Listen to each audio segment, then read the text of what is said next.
নমস্কার, জয় শ্রী সীতারাম, জয় শ্রী সীতারাম, জয় শ্রী সীতারাম।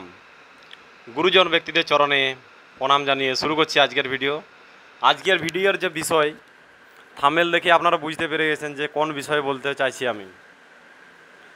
তো যদি কোনো ট্রেন যদি ক্যান্সেলও হয়ে যায়, আপনি কোথাও কোনো জায়গায় যাবেন, যে টিকিট করে রেখেছেন আগের থেকে, কোনো ট্রেন যদি ক্যান্সেল হয়ে যায়, তাহলে আপনার কোনো ফারাক পড়বে না, আপনি কিন্তু সিটে বসে যেতে পারবেন। তার উপায় কী আছে? অনেক সময় বিকল্প ট্রেনের অপশান থেকে থাকে। আইআরসিটিসি যখন টিকিট কাটবেন তখন বিকল্প ট্রেনের একটা অপশান থেকে থাকে। আচ্ছা, সেটা ছাড়ুন, বিশেষ করে বিভিন্ন জায়গার ব্যাপারে বিভিন্ন মতামত হয়ে থাকে, কিন্তু বাগেশ্বর ধামের ব্যাপারে আমি বলছি। অনেক সময় যেটা আমি করে রাখি, মাস তিনেক আগের থেকে যখন থেকে টিকিট অ্যাভেলেবেল হয়, ঠিক ওই সময়ে আমি টিকিটটা করে নিই। তো এতদিন ধরে টিকিট কাটলাম, আর যদি কোনো দিন হঠাৎ করে ট্রেন ক্যান্সেল হয়ে যায়, যেমন গতকাল একটা ট্রেন ক্যান্সেল ছিল হাওড়া থেকে, শিপ্রা এক্সপ্রেস। তো এইরকম যদি কোনো দিন পরিস্থিতি হয়, ধরুন কোনো মানুষ, কোনো একটা ফ্যামিলি, কোনো একটা পরিবার কোথাও যদি ধরুন যাচ্ছে বা বাগেশ্বর ধামেই যাচ্ছে, তো 3 মাস 2 মাস আগের থেকে টিকিট করে রাখার পরে, তো একটা ধরুন কোনো অনুষ্ঠানে যাবে, বাগেশ্বর ধামে কোনো একটা অনুষ্ঠানে যাবে, তো সেই সময় যদি ট্রেন ক্যান্সেল হয়ে যায়, তাহলে একটা খুব খারাপ লাগবে, নিজেকে খারাপ লাগবে, কারণ যাওয়ার আর কোনো পরিস্থিতি থাকবে না যে দাঁড়িয়ে যেতে পারবো, বা দাঁড়িয়ে যাওয়া তো কখনো সম্ভব নয় মহিলাদের পক্ষে, কারণ পরিবার ফ্যামিলি নিয়ে কোনো মতে যাওয়া সম্ভব নয়। এবং তৎকাল ট্রেন যখন ক্যান্সেল হয়, সেটা আপনি তখন তৎকাল কাটার মতো এতটা আগের থেকে বুঝতে পারবেন না যে তৎকাল কেটে রাখবো, সেরকম কোনো হবে না। তাহলে তার উপায় কী আছে? তো বাগেশ্বর ধাম যারা যারা যাচ্ছেন, যারা বিভিন্ন ট্রেনের টিকিট কেটে রাখেন, ধরুন শিপ্রা এক্সপ্রেসের আজকে টিকিট আপনি কেটেছেন, এর সাথে আপনার যদি এটা সম্ভব হয়ে থাকে তবেই আপনি করবেন। এটা সব মানুষের দ্বারা সম্ভব হবে না, এটা জানি, তবু আমি একটা উপায়ের রাস্তা আমি বলে দিলাম আপনাকে। কারণ বিভিন্ন সময় বিভিন্ন লোক পুরো ফ্যামিলি নিয়ে যায়, আমি তো যাই, সেরকম আমার মতো অনেকেই যায় হয়তো।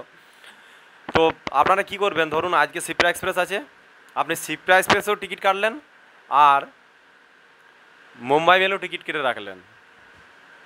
আচ্ছা, এটা করবেন কি? এটা একটু খরচাটা একটু বেশি পড়তে পারে, বা এরকম আপনারা করতে পারেন, একই দিনে না করে পরের দিনে করবেন। আজকে এইবার শিপ্রা এক্সপ্রেস টিকিট কাটলেন, ধরুন কালকে মুম্বাই মেলে কেটে রাখলেন, এইরকম একদিন আপ ডাউন করে একটা টিকিট কেটে রাখলেন।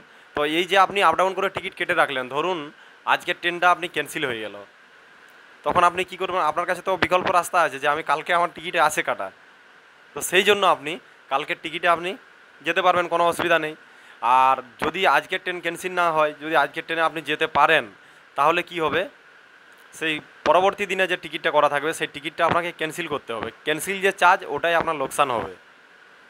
হ্যাঁ, কিন্তু আপনার কাছে উপায় থাকবে একটা, যে 3 মাস ধরে যে অপেক্ষা করার পরে যদি টিকিট ক্যান্সেল হয়ে যায় কোনো রকম, মানে ট্রেন যদি ক্যান্সেল হয়ে যায়, তাহলে একটা সমস্যার ব্যাপার হয়। বা ধরুন বাগেশ্বর ধাম থেকে আসবেন, আসার দিনে যদি এরকম হয়, সেই জন্য একদিন পরেও আপনারা টিকিট করে রাখবেন, আসার টিকিট হোক আর যাওয়ার টিকিট হোক। আর যখন ধরুন ট্রেন ক্যান্সেল হচ্ছে না, যে ডেটে আপনারা টিকিট কেটেছেন সেই ডেটে চলে যাচ্ছেন, তাহলে তারপরে পরের দিনে যে যাওয়ার জন্য টিকিট আর একটা করে রেখেছিলেন এক্সট্রা, সেই টিকিটটা তখন ক্যান্সেল করে দিবেন। ক্যান্সেল করলে ক্যান্সেলের চার্জ কেটে আপনি রিটার্ন পেয়ে যাবেন বাকি টাকাটা। এটা একটা উপায় থাকে। অনেক সময় বাগেশ্বর ধাম থেকে ধরুন আসবেন, ট্রেন ক্যান্সেল হয়ে গেল, কোনো কারণবশত হতেই পারে ক্যান্সেল হয়ে গেল, তখন কি হবে, আপনি সেই জায়গায় ধরুন আপনার টিকিটের দাম 500 টাকা, 500 টাকার জায়গায় যদি আপনি 2000 টাকাও দেন, কিন্তু টিকিট পাবেন না।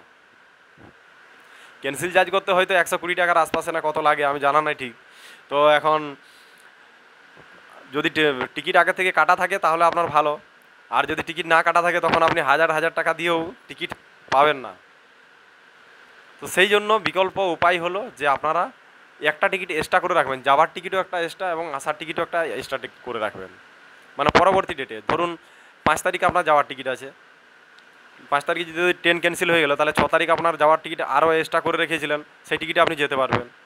এটা একটা উপায় হলো। যখন বাগেশ্বর ধাম থেকে আসছেন 10 তারিখ রিটার্ন আসছেন, 10 তারিখে আসতে গেলেন, ধরুন ট্রেন ক্যান্সেল হয়ে গেল, তখন আপনি 11 তারিখ আবার আসতে পারলেন অন্য ট্রেন দিয়ে, 11 তারিখে যে ট্রেন না যায়, তো সেই ট্রেনে আসতে পারলেন। তো এই জন্য যদি এরকম ধরনের আপনারা টিকিট করে রাখেন, তাহলে কিন্তু আপনাদের পরেশানিতে হতে হবে না, কারণ টিকিট 3 মাস 2 মাস 3 মাস আগের থেকে টিকিট করে রাখতে হয়।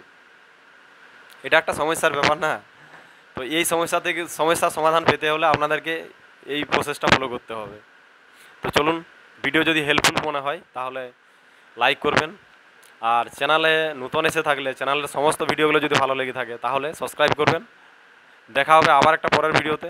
আমার সঙ্গে কন্ট্যাক্ট করতে চাইলে ইনস্টাগ্রাম, হোয়াটসঅ্যাপ, ফেসবুক কন্ট্যাক্ট নাম্বারে অ্যাবাউটে দেওয়া আছে, ফোন না করে আপনারা SMS করবেন হোয়াটসঅ্যাপের দ্বারা। জয় শ্রী সীতারাম, জয় শ্রী সীতারাম, জয় শ্রী সীতারাম। দেখা হবে আবার একটা পরের ভিডিওতে। ততক্ষণের জন্য সবাই ভালো থাকুন।